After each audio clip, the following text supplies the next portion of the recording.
Welcome to this session where we'll be looking at transportation and mobility in African cities. By the end of this video, you'll be able to identify key transportation challenges in African cities, including the impact of urbanization, informal settlements, and mobility constraints. Analyze the role of public transport innovations such as bus rapid transit (BRT) systems in improving mobility and reducing congestion. Evaluate the impact of transport electrification, including electric buses and vehicles in promoting sustainable urban mobility.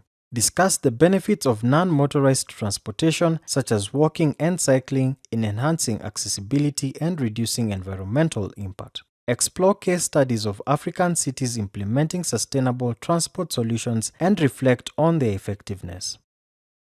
Can you imagine electric transport working in your city or town? What would help it succeed and what barriers might need to be addressed?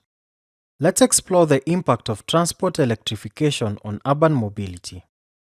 Transport electrification is replacing fuel-powered vehicles, cars, buses, and motorbikes with electric alternatives that are powered by batteries or renewable energy sources. Why does this matter for African cities? Environmental benefits: reduces greenhouse gas emissions and air pollution in congested cities. Noise reduction: quieter engines improve the quality of life in dense urban environments. Lower operating costs: electric vehicles have fewer moving parts, cutting maintenance and fuel costs. Energy independence: reduces reliance on expensive imported fossil fuels. Equity and access potential: electric buses, if well integrated, offer cleaner, affordable mobility options. Let us look at some examples in African cities. Basigo in Kenya. Electric buses in Nairobi have covered over 850,000 km emission-free under a pay-as-you-drive model, powered by Kenya's renewable energy. Ampersand in Rwanda. Electric motorcycles with swappable batteries, commercial riders save 35% plus on operating costs.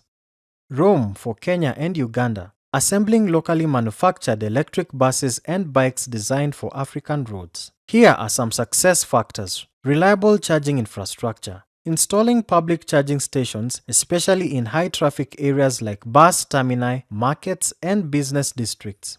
Government incentives: reducing import duties on electrical vehicles, especially for public transport operators like matatus and bodabodas. Integration with existing systems: using electric buses on major BRT corridors and converting bodabodas to electric with battery swap stations like what Ampersand is doing in Rwanda.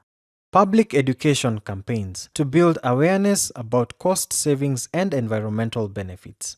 If electric transport becomes more common, air pollution in the city will reduce drastically, especially in congested areas. It will also cut noise from bodabodas and buses and over time reduce fuel costs for drivers. For low-income neighborhoods, this could mean more reliable and cleaner public transport. Let us take a moment and look at the power of non-motorized transport. Non-motorized transport refers to any form of transportation that does not rely on motor engines, typically powered by human or animal effort. It is a key component of sustainable and inclusive urban mobility. Examples include walking, the most basic and widely used mode of transport. Cycling, including bicycles and tricycles, is an affordable, non-polluting, and space-efficient mode of transport. Handcarts and pushcarts, often used by street vendors or for short-distance delivery. Animal drawn carts. In rural or peri-urban areas, animal drawn carts remain a common mode of transport, often pulled by donkeys, oxen, or camels.